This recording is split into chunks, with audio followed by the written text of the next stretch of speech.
Hey, what's up, you guys? I'm here with a special guest today. This is Chief Moran. He's been serving in the United States Air Force for over 25 years now, and there's so much we're going to be discussing today on leadership, how to build a great team, and just resiliency in the military. Chief, I'm glad to have you here on this podcast. We have a lot of value that we can share with our audience, especially for people that want to become better leaders. I think for me personally, when you find someone that's a good leader, you really know that, hey, this person is someone different. There's something different about this person, and I think that having you on this podcast, for one, is an honor, and I appreciate you being on this podcast. There's a lot of people out there that they want to learn how to become a better leader. And I think from this podcast, they're going to be able to, dissect, hey, what does it really take to be a great leader? Are people born leaders or are people made leaders? So, Chief, if you want to give a little introduction about yourself, why you joined the Air Force and how you're here in Germany now and what you do.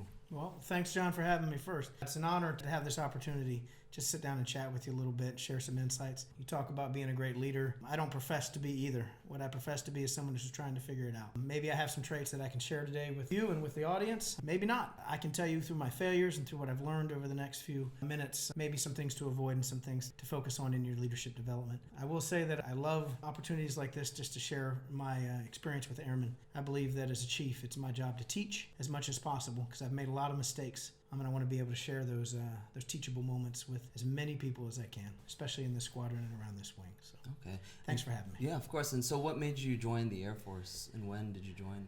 So I figured a few years ago, before I joined the military, I knew that my path was going to lead me down here. I really wasn't ready for school at the time. I wanted to start a family. I knew that the benefits of the military provided not just for me, but for my family and their health care and whatnot. Mm-hmm. And that was my initial motivation. And I've always said this about military service. We don't really care why you join. We just care that you do. Mm-hmm. It's why you leave that matters. So for me, as I've grown as a human, as I've grown as a leader, or even as an NCO in the Air Force, I've learned quickly that the reasons why I joined are completely different than the reasons I'm going to be probably retiring maybe in the next 4 or 5 years. And those reasons are just a pure love of what I do. I love coming to work every day. I love this country. There's nothing I won't do for it. And that includes sacrificing my own personal desires, where I want to live and how I want to even behave sometimes is all regulated and focused on what I can do to best serve my country. And I love serving the airmen that I have the privilege to lead to. Don't get me wrong, rooted deep down in there is still a desire to take care of my family. Yeah. And that is my central core motivating factor. And I would say that for any person who decides to make the military career or to lead, your foundational reason why probably will never change. Mm-hmm. But you will get added to you many different reasons about why your growth as a leader continues and why you want to continue to serve. Because why I enlisted is different than why I re-enlisted, if that makes sense. Can you hit on that a little bit? So why you enlisted, you kind of went over that with your family, you wanted to serve a greater purpose, and why you re-enlisted, you said it's different. What is the big difference that you noticed? Well, I'd say for me is my focus. I think initially my focus ended up being, in the beginning, all about my family, all about what's best for my wife and the kids I wanted to have and to grow in that aspect. But then as I, after 4, 6 years, 8 years, 10 years in the military, when those re-enlistment opportunities started to show up, I realized that I loved what I did. I loved the camaraderie. You don't find this anywhere else. There may be a few civilian sectors that touch on it a little bit, maybe a fire department or a police department here. But for the most part, I have 330,000 teammates that if I see them, and that's not including the total force aspect of things, I see a retiree with a Vietnam hat on, I get to look at him and be like, hey, where'd you serve, when'd you serve, and thank you for doing it. There's a connection. And there's a connection right there that nobody else understands. Mm-hmm. It's a brotherhood, a sisterhood that just you can't beat. And I want that. And I see that now more and more. Mm-hmm. And it's probably why I re-enlisted the last time, which was I know I'm not going to get this on the civilian sector. Yeah. So whether it's just me being a military junkie or whatever, I'm addicted to this. I love this life. And when the Air Force is done with me, or when my 30 years expires, then I know it's time for me to go. Okay. So. No, that's awesome. And I definitely relate with you. So I transitioned out of the military last June from active duty to 10 years overseas. And we're a little sad you did, by the way. I am sad. That's why I'm here as a reservist now. Like what you were saying, you don't find this on the outside. You don't find the camaraderie. You don't find the brotherhood. Yeah, there's little pockets within the civilian world, maybe law enforcement or military. But I do real estate and video production now. And definitely don't get this at all. It's very different on a level, whereas I just met a lot of the folks here, a lot of the new airmen. I'd gladly take a bullet for them. I can't say the same thing for my friends in real estate or even some family members too, because it's a different brotherhood, it's a different bond. And that's why I think that, like we were saying, when you re-enlist, you're serving a greater purpose, and it's every time you re-enlist, it's like a marriage. It's another commitment, if you want to relate it to that. So I think that's awesome that as brothers and as brothers in arms, everyone can relate because they know that, hey, this is a shared value. And I also notice too, when you're overseas versus when you're stateside, there's a whole different aspect as well with the camaraderie, and then also the level of how tight of a knit you are overseas. There sure is, and I think you touched on something there. I think it's important for everybody to understand this. When we talk about commitment, there's a level above commitment, and there's a reason we raise our right arm to the square as military members, because it's an oath, and we are promising things that normal human beings should have to promise. And that oath gives us, I think, a foundation of dedication and of just focus in what we're trying to do. So whether it's how to be the best warfighter out there, or how to be the best contracting officer, or whether or not it's be the best personnelist or the best pilot, it's irrelevant. It's to be the best at what your traits are and what you're trying to do as a leader, and or even as an airman for that regard. There's a commitment, there's an oath, there's a promise that you will do it, versus I'm just going to go out there and try my best. No, you promise to try your best. And that's important in what we do, that it's more rooted in honor and dignity than maybe a normal career field may be. So Definitely. So why did you go security forces? Was that part of the plan? You wanted to go military police, security forces? Well, don't tell my friends this. My grandfather was a fireman. Okay. And I wanted to be a fireman. And for some reason, inshallah, God willing, whatever, I don't know what happened at MEPS, but it wasn't on the list. And I'm like, I wanted to be a fireman. They're like, not an option. And I didn't know enough about it. So I looked down the next best thing, and I saw security forces, and they're like, yeah, it's like being a police officer. Okay. I'm like, that'll work for me. It's not as much about being a police officer as you think it is, but fell in love with it. It didn't take long. Once I got to technical training and whatnot, just fell in love with the defender mindset, being a part of security forces, the roughness that goes with it, but also the interpersonal skills that you develop just by being around so many like living, breathing humans, honestly, in some of their worst scenarios. Yeah. When you respond, when you show up, most of the time it's not because people are having a great day. Oh, it's usually when they're having the worst time. It is, and there's a lot to be learned from those moments. There's a lot of mistakes to make too, and through experience, you make some mistakes in what you say, how you treat people. You're able to kind of grow as a human, to start caring, to show more compassion, empathy, but then also your decision making improves. Yeah.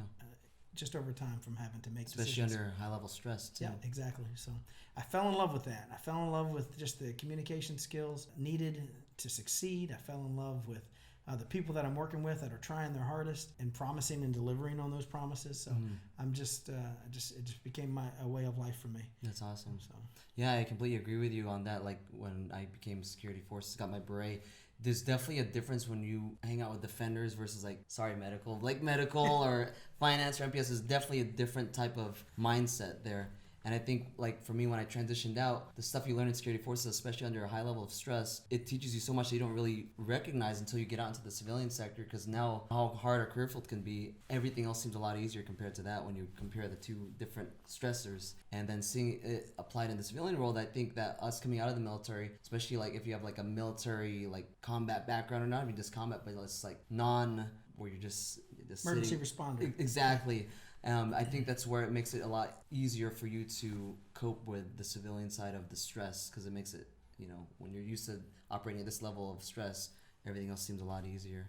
Couldn't agree with you more. I see friends who've retired, because I'm getting to that point where the majority of my friends are civilians. They're Misters and Mrs., right? And I see them, and they just have a different look about them. They stand a little taller, they smile a little bit more, but each one of them has a common thread when I talk to them. They said, it's great on the outside, but I sure do miss it. Oh, yep. Every single one of them says it. And I'm like, yeah, it is pretty good on the inside. And I know it's going to be great when the time is to transition out of the Air Force or out of the military. But you know what? While I'm here, we're going to enjoy this ride. So. Definitely. Now, going through your Air Force career, you've been in a long time.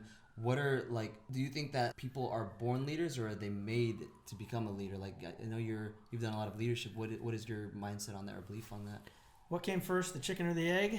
It's one of those questions. It really is. It really is. So, when you look at the concept that leadership is all about, it's a continual process, I would say that you're made a leader. I think that you're born with certain traits that can make you a better leader, but if you want to be a leader, if you want to have an effect on the people that you're challenged or invited to lead, you have to develop the traits to do it. So that requires effort. That requires work. You can't just have natural charisma. And I go back to some scenarios when I was a younger NCO, dealing with maybe people on the other side of the spectrum as a criminal investigator, dealing with a young man. I remember this very well. all the charisma in the world, knew how to motivate people, knew how to get them to do things, knew how to use them to get what needed to be done for his organization. Unfortunately, his organization was a small gang that he had created, and it was doing illegal things. Oh, wow. So all the charisma in the world, and somebody could argue, yeah, that's a leader. Leadership is also about doing good and about taking care of things in a positive manner. This particular airman did neither of those things. So while you can have all the charisma in the world and be born with that, you still have to work on being ethically sound, have solid morals, be able to make judgment calls that are best not just for you, but for an organization. And that's something I try to preach as a leader, try to talk to our airmen about. And I say it to all the new airmen that get here. Like, as a leader, it is imperative that you, or me, or you in this case, make decisions that are best for the organization. We have to make decisions that are not necessarily best for the airmen that we lead, or best for me, but are best for the entirety of the organization. Because I've had many circumstances where airmen say, well, as a chief, it's your job to do what's best for me, right? To take care of me. Not all the time. Not all the time. Because maybe what's best for the one isn't what's best for the 300.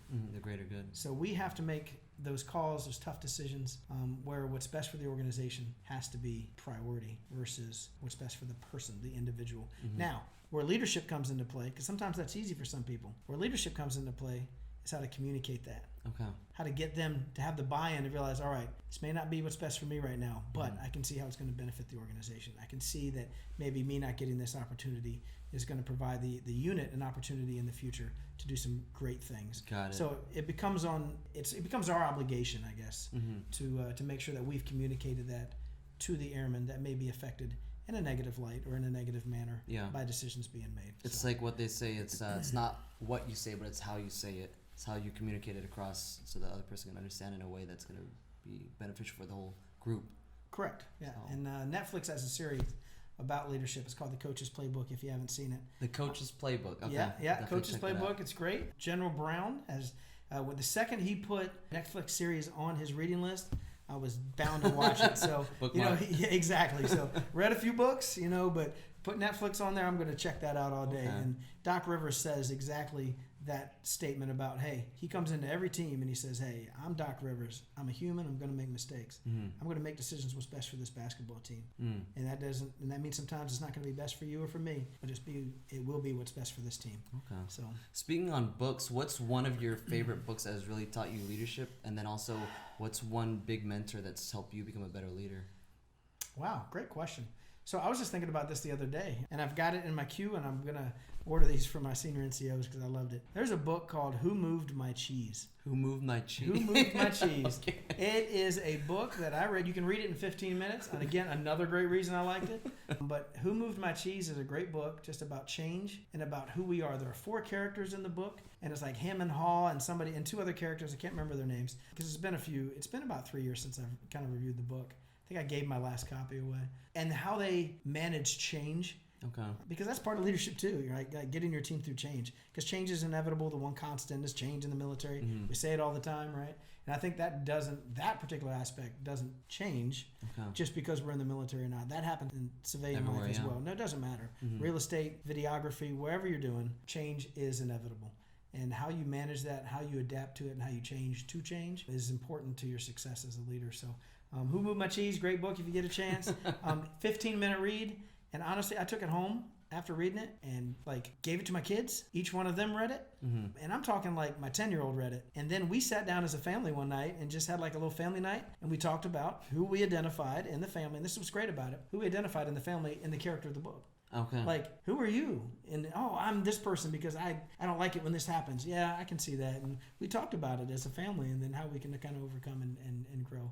So leadership doesn't just happen at work, right? It happens everywhere you are. So is it more like a personality book, different types of traits as a leader, or not necessarily? It's a fun story about change. Okay. And it sheds some light on who we are as humans, our stubbornness, maybe our tics, our pride, and then the people that are humble enough to kind of acknowledge move, it, and who you want to be too, because there's who you are in the book, and then you kind of the next question I had for my family and with some of the leaders I've done this with is, all right, now who do you want to be in the book? That's a good Which one of these 4 characters do you want to be? I want to be more like this person. All right, so let's work on that. Let's do that together.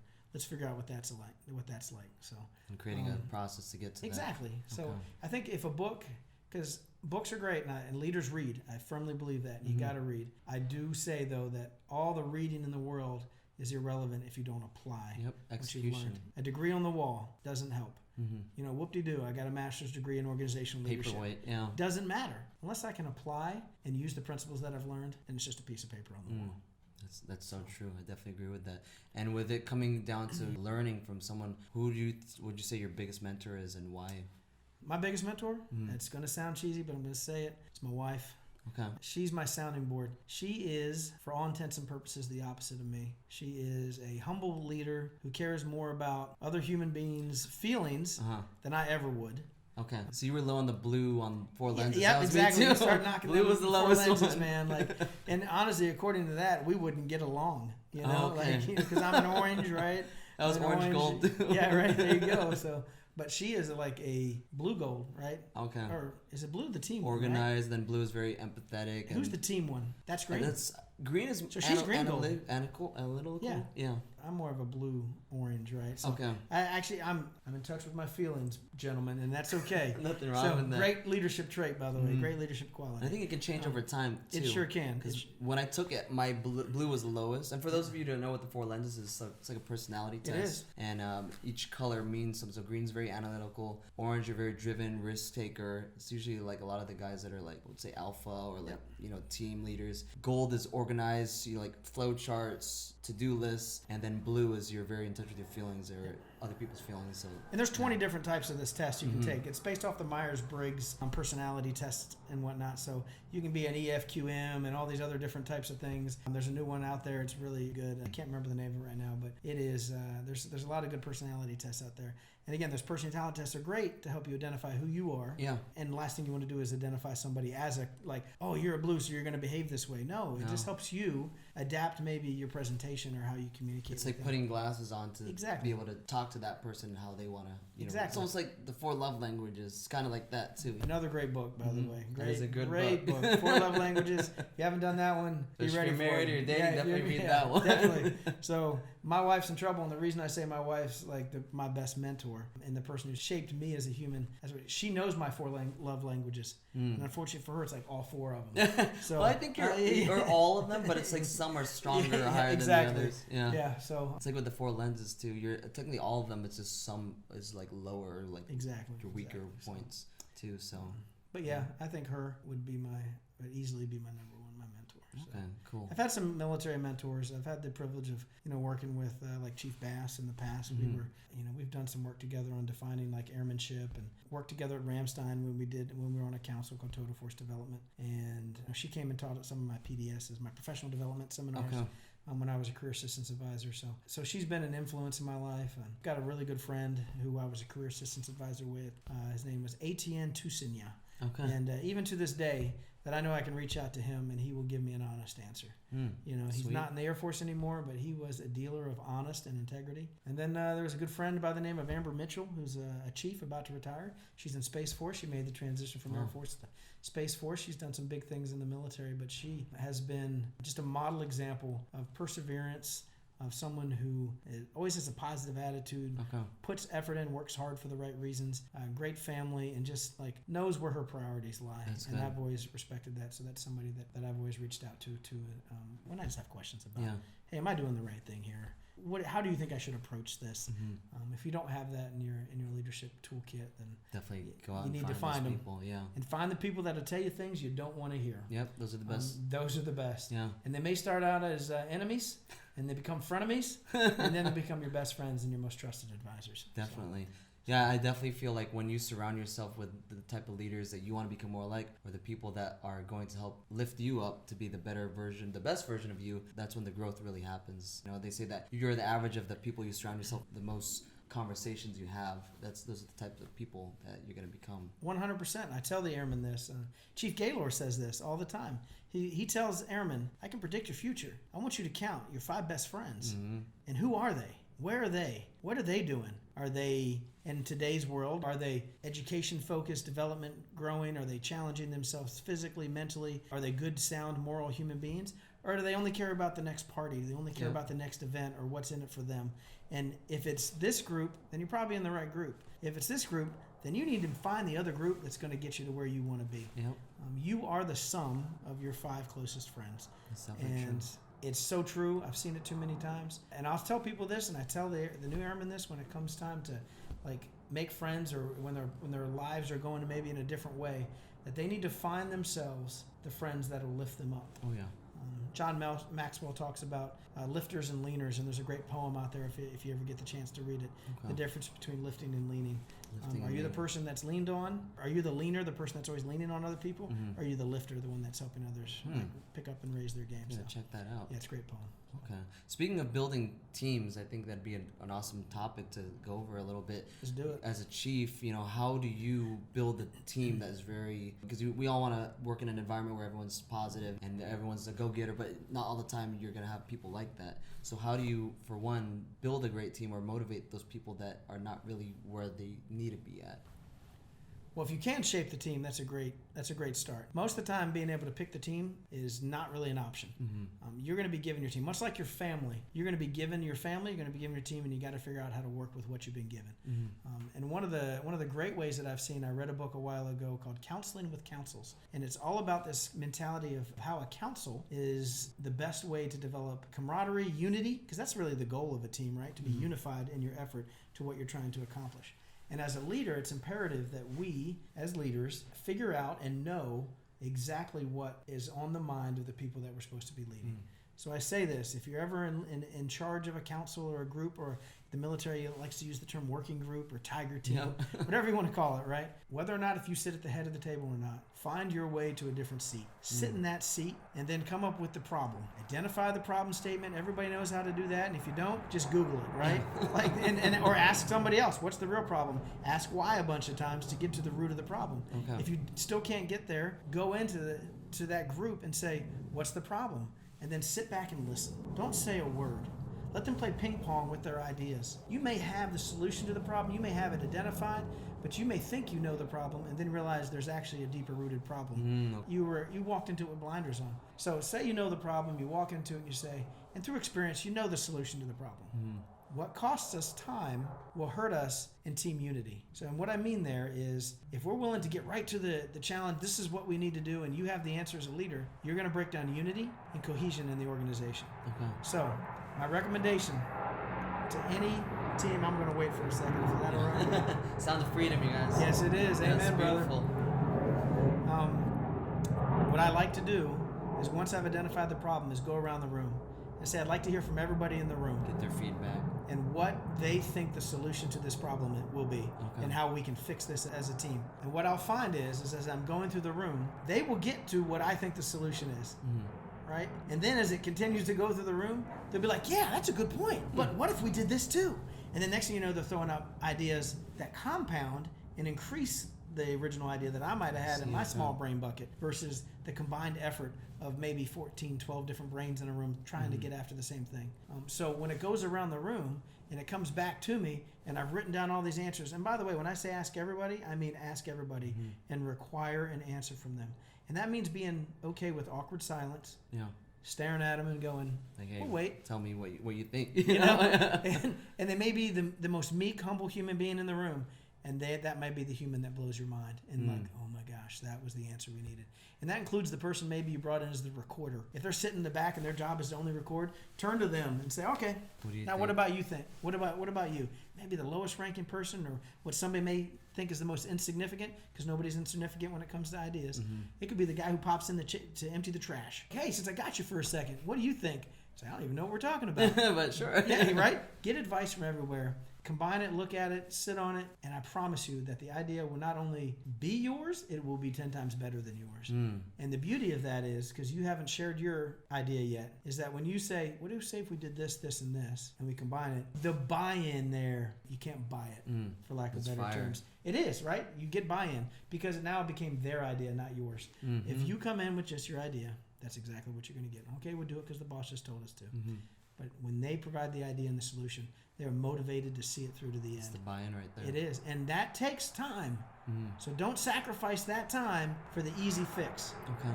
Because if you go for the easy fix, you're not going to have the unity, you're not going to have the cohesion you need, and people are just going to wait, and they're going to come to you in the future and be like, here's the problem, what do you want us to do, boss? It's more of an us versus them kind of Exactly. thing. Yeah. Well, we just go to the boss and he tells us what to do. Yeah. That's not leadership. No. Not at all. They're all relying on you now. If we have to sit around in the room listening to you speak for what we need to do, you're failing as a leader. Yeah, that's so true. So. That's definitely true.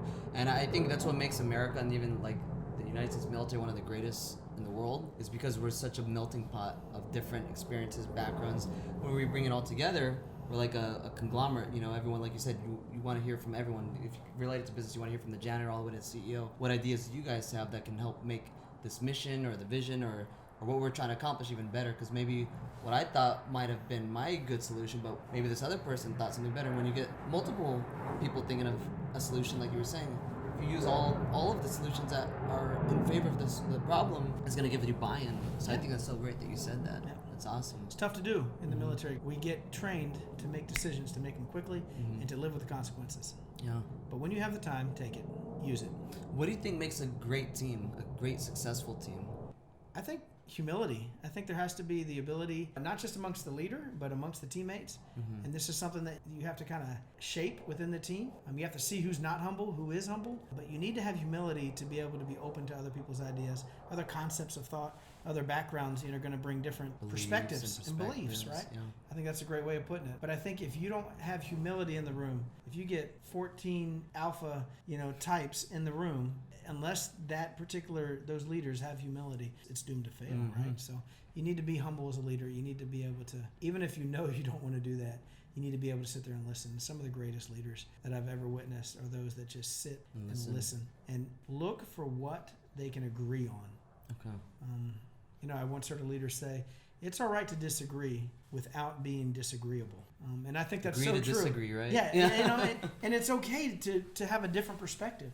You may feel a different way about something than I do, but what do we have in common, brother?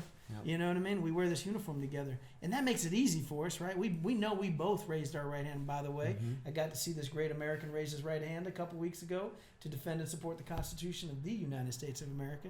Made me proud, and I'm grateful to be a part of your team. That's right. I say that because we have that common ground, and it's our job as a leader to find it. And there will be people where you cannot. It's going to be extremely difficult to find common ground with. There's always some form of There will commonality. always be.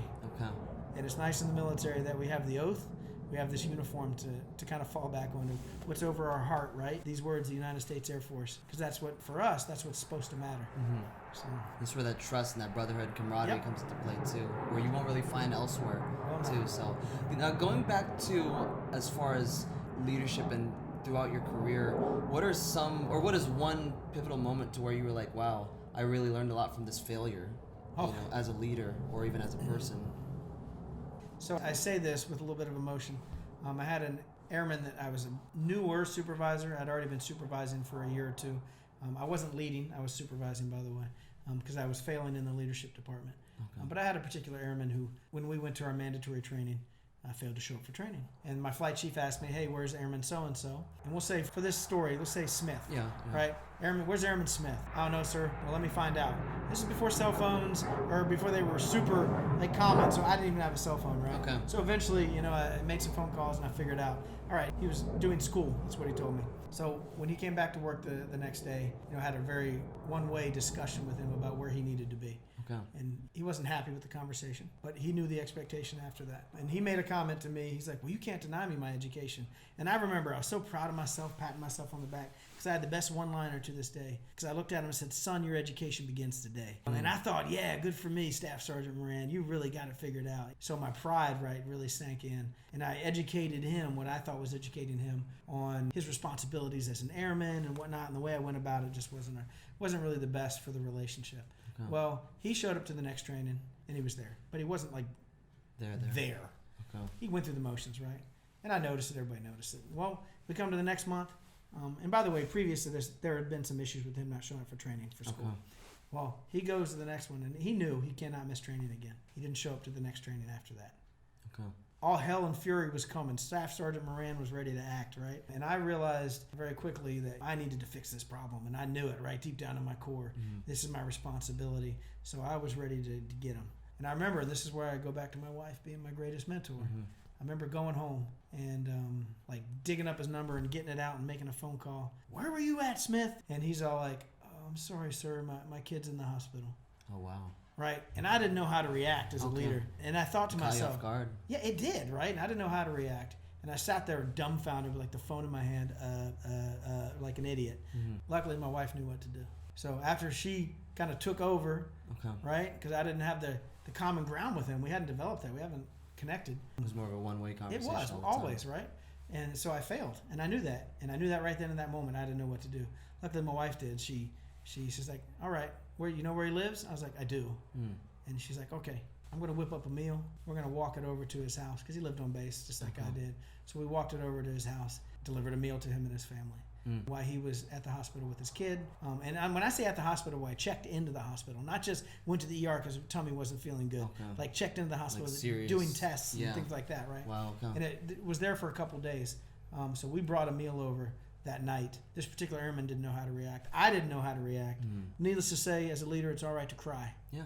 No shame. Tears on the doorsteps of this young airman's house when he knew that I actually cared about him and I needed to learn how to do that. And I hadn't developed that. I will tell you that Airman Smith, after that, me and him were good. We had some honest conversations still afterwards about why didn't you call. But then, honestly, that was my fault too because I didn't develop the relationship for him to feel comfortable enough just to pick up the phone and let me know. So you take ownership for what you can as a leader and you do it. So I failed miserably, but I learned so much. And then luckily for me, I was able to turn that around and turn it into a semi-W for future life. So when I go to talk to an airman, if it looks like they're having a rough day or I need to, hey, come here for a second, something's not right here, that I can still do it with kindness, with empathy, caring enough and enough humility in my life to be able to say, hey, how can I help you? Whatever you're going through, something's not right. Let's get after it together. So it's amazing. And then it helped you recognize an area that you needed to work on as a leader. Still working on it. Yeah, well, I think we all are too. And I think also goes back to like we were saying in the beginning, we're not that good in the blue area of, being empathetic and recognizing people's emotions. And that's where I was too. I wasn't in tune with people's emotions. It was more of just a one-way conversation when I was growing up as a young airman going into junior NCO. And then as I recognized that with my failures too, that's where I really had to shift my mindset to look more at the other person. Hey, what is this person going through? And especially through ALS, NCOA, they really harp on that to, hey, check on your people. Because a lot of the leaders that I really enjoyed working for and working with, they were the leaders that they actually cared about you. They actually would be out there in the trenches. They'd be arming up and they'd go out there and say, hey, how are you doing? They actually, hey, how are you? Not just, those blanket statements where it just doesn't mean anything, but they actually genuinely cared about how you were. Can I tell you what that is? Yeah. Is that all right? Sure. It's simple, and we don't talk about it enough. Maybe because of what we do and our bravado, or we don't think it's appropriate in the workplace. That's pure, unadulterated love for people, for the people that you're supposed to be serving and taking care of. It's all right to love your people. Yep. It's all right to love them so much that you want the best for them, that you're willing to provide correction to them when they need it, that you're willing to get in the weeds with them, help them do whatever the crappy jobs that nobody wants to do. It's all right to love them enough to do that. Yep. Because that... And there's different types of love. There's the romantic love I feel for my wife and the passionate love there. But there's the brotherly love and the love for country that are different than that. Yeah. The Greeks and the Hebrews use the term love differently. They have different words to describe the emotions of it. And it's interesting that love can be translated in so many different ways and mean different things. Yeah. But it's still love. And people just don't want They to lack maybe it say it, right? yeah. Like, oh, and I don't want to get too lovey-dovey or well, exactly, emotional. right? Yeah. Oh, that's emotions. Emotions aren't always bad. You need to separate them when you can. But if there's a root of love underneath your theme and they know that you care about them, because that care comes from it comes from love. I mean, I know it. Can't say the word enough to have leaders be like, well, maybe I need a little bit more love in my life. And that's all right. You can be a war fighter and you can be the hardest, baddest SEAL team, whatever, special forces, spec ops, Rangers, whatever it is. You give me any one of them guys, and I guarantee they love the people that they go and fight with. Yep.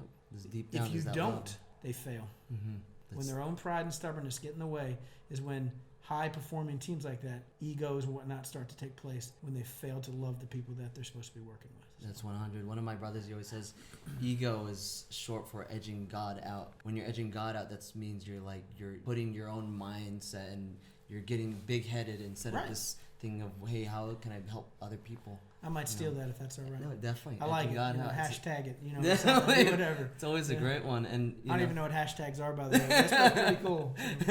Hashtag ego. We're gonna put that in there. And then going to the last topic is resiliency. I think that it kind of relates a lot with love and just being there for your fellow wingmen, your airmen. Because going throughout the military, there's been a lot of tough times for me going through the military, and I think when you have that resiliency, and it makes you a stronger person, and also when you're surrounded by people that love you and care for you, like in a brotherly love, then it really helps you as a person get through that dark time you're going through. Or what does resiliency mean to you, and then what is one instance in which you have to be very resilient as a leader? We talk about resiliency, and you talk about it in the construction world, or what it means to, like, an engineer, right? Mm-hmm. They'll tell you it's how pliable something is, right? If it's a piece of wood, how much does it bend and get back to its original form, right? Mm-hmm. And that's what resiliency is when we talk about it, even in our emotional, mental states and who we are socially or whatnot. It's how can we, as humans, get back to our original state? And honestly, and through change and growth and development, we may never get back to our original state. And that's a good thing, right? We may become sometimes less pliable, sometimes more flexible. Just depends on maybe on where we are in our growth as leaders, as humans. I mean, I think it's important to kind of recognize that sometimes we're a little less pliable, but sometimes we're very pliable, and we can get back to even better and stronger than our maybe original state. Okay. And maybe you said you wanted an example of when. Yeah. What is one example of where you really have to be resilient as a leader, or even for your people? Well, if you've ever been a leader in a squadron where you've lost an airman, where something bad happens, and whether it's through suicide, whether it's through combat-related injuries, whether it's through a safety mishap, those feelings may be a little bit different in how you respond to those, but the loss is still the loss for your team. Mm-hmm. It's not going to change. And I think as a leader, when I lost an airman on an exterior patrol as a chief, knowing that I could have done better in developing, because it's my job as a chief, right, to do certain things. It's my job to make sure that the right safety procedures are in place, that the airmen are doing the right thing when no one's looking, right? Those are responsibilities I take. And as I sat in council with my commander, with the leaders that were above us, who went through safety review boards and accident review boards and everything else that happens when an airman's life is lost, because it's valuable, right? We, our number one resource is our human resource. It's our airman. It's the person. Like, I can replace a car. I can replace an airplane. Yep. It's that person in that person. You can't. We have to in the military. It's next man up or next woman up. But I tell you, it's never the same after that. It really isn't. So my resiliency was tested probably the most when I felt probably the loneliest I ever did. And that's in a deployed environment for a year without my best mentor and my best friend around to get me, and at that time, my first sergeant, my commander, and almost 300 defenders through a really bad situation. Okay. And the hardest day, I think, when it came to that for me, there was this, when it happened, the shock of it. I can still remember it, and I still feel it, like in my bones. When the phone rings, it's still a little bit like early in the morning on a weekend. Like, I still like, oh my gosh. There's still a little bit of like extra beats in the heart, and it dissipates a little bit, but I think that might always be there. Yeah, I don't think it'll ever go away. And going into work and dealing with that, and that was a long day. But that day turned into the next night when we had to get back to the nighttime squadron that was there, the nighttime flight that was there where they lost the airmen, and they had to go back to work. That's the toughest part. Like, you think about that. Like, 10 hours before that, you just lost a teammate. Now you're in a formation again, and your chief and your commander are telling you, we love you. There's nothing harder than today, and having a hard conversation with senior NCOs or who the leader of that flight is to be like, hey, I know this hurts, but it's your job to get them through tonight. And to watch that leader do that was impressive. To watch that leader take his flight and to get them through that night. Because I thought that first day was the hardest. It wasn't. It was the second day. Because it slowly started to get better day after day after day. They got a little bit more rest, a little bit further from it. But imagine going back to the same squadron you just left. And for some of these airmen, it was just 6 hours before. Wow. They got 6 hours and they had to go back out and do it for 12 more hours again. It's a long day. Oh, yeah. And that's an impossible day. And you think any of them slept that night? No. Not at all. So you're talking. They still showed up and executed. Yeah, they still showed up. And you're talking about a resilient team right there. Will they be dealing with some of the scars of that resiliency? 100% for a very, very long time. But that's why we do things in the military like, mental health and teaching people how to cope properly, because there wasn't time to cope in that environment. Mm-hmm. You just had to get back out there because we have to do what we have to do in this line of work. So yeah, that's probably the hardest time I've had. Okay. When it comes to resiliency. And a lot of people think that they can just hold everything in, and that by them not talking about some of these things, it'll go away. But I've found like I've done that before, and it does not help at all. When you talk about it with someone, it doesn't even have to be mental health. It could be a friend, it could be someone, a trusted person, or your partner. It helps a lot. It relieves a lot of stress. Then the weight is off your shoulders in a way, because when you're expressing something, it's a way for you to really let out what your emotion is in that moment. Yeah. So I think it's really resiliency is one of those things where I feel like everyone needs to become a better resilient leader and know how to be resilient. What are some traits, or what are some ways that people can be more resilient if they're not resilient enough? I say one, you got to challenge yourself. You got to do things that are so outside the norm for you. Learn new things. If you don't like to read, read. If you hate school, go to school. If you hate the gym, go to the gym. Mm-hmm. If you suck at running, you need to run more. You need to overcome your weaknesses. You need to overcome challenges. If you learn something new, right? Like if you're here in Germany, go take a language class over at the education center. Go learn the language. Go develop a trait that you didn't have before. So you get confidence with that. Yep. All right, I can overcome that challenge. I didn't know what they said a year and a half ago. Now I know what the person says when I go to, go out to a restaurant or I'm asking for directions. I can Get actually comfortable translate. being uncomfortable. Exactly, Yep. right? And that's a great way of putting it. But not only like being comfortable and being uncomfortable, it's just seeking out and trying to learn new things. Mm-hmm. I have a buddy. He's a OBGYN. He's really good at his job. Okay. Very successful in his career. So a shout out to John Kennedy, a good friend of mine. Not the president, but just a great friend and a great leader. But this guy, when there's a problem, right? Like his car breaks down. Okay. He is not a mechanic. He doesn't know anything about it. But his theory and thought in life is, well, I know how to take apart the human internal system. How hard could a car be? Yeah. How hard could a car be? So he'll just take it apart and put it back together and figure out how to fix it, Wow. right? Watch a YouTube video or something and go for it. Changing brakes, yeah, right? So he does things like that with no fear. We were in Ireland together. The guy walks by a guy playing the bagpipes and says, I want to learn that. I tell you, 2 weeks later, there were bagpipes in his house and he was trying to learn how to play the bagpipes. Wow. Fearless, because Wow. really, the only thing he's overcoming is his own personal fears or insecurities, right? That's true. Do you think the rest of the world cares that he knew how to play the bagpipe? Not at all. More of an internal But he did. mindset thing. And he wasn't afraid to go challenge himself to learn something new. Mm-hmm. So, I love that mentality. I love that ability, that confidence you get by learning new things. Mm-hmm. I've had a harmonica in my deployment bag for years. Got to learn how to play the harmonica. Still haven't done it, but I'm working on it, brother. Okay, I'll be your accountability partner. I need it. But, because who doesn't want to sit around a campfire one day and break out a harmonica and just start playing, taps at 10 o'clock at night on the harmonica? For me, it's my ukulele. Yeah, exactly. There you go. Nice little ukulele and rock it. So challenge yourself with learning something new. Mm-hmm. And I think that builds resiliency because it gives you confidence. Definitely. You can kind of be like, oh, and if you fail at it, you fail at it. Yeah. It's harmless. You don't know how to play the piano, learn. You don't know how to change your tires, do it. You don't know how to change your brakes, figure it out. 100. Figure something new out and go do it. Well, one of my favorite military quotes that I try to live by daily is, fail fast, fail often, but fail forward. Yep. Because the more you fail, the more you're going to learn. And it's through your failures that you learn the most, that I've found, too. So I say that. People say that. I do learn a lot through my failures. But I'm going to share one more story with you if I could. Yeah, definitely. When I was a young kid, I had a fork. And I love this fork. And I say I was a really young kid. I was the dumb young kid who stuck the fork in the socket. Oh, no. All right? And so I stuck the fork in the socket. And my dad, like the most patient man I know, and so there's another one of my mentors, my father. Okay. He taught me how to work. I stuck it in the socket, shocked me. I pulled it out and I kind of made a noise. He looks back at me, sees what I'm doing, and looks at me and goes, no, don't do that. And I was young. I don't even know the story. Maybe it's just because of the trauma of the event. So what do? I look at him when he tells me no, and what do? Stick it right back in there, man. Yeah, you're going to tell me what to do. Feel fast. Hell yeah, often, Dad, right? right? So guess what? Did I learn anything there? Not at all. No. Right? So I did it a second time. And he's like, told you that hurts. And I went back a third time for it, man. Wow. Now that one drew tears.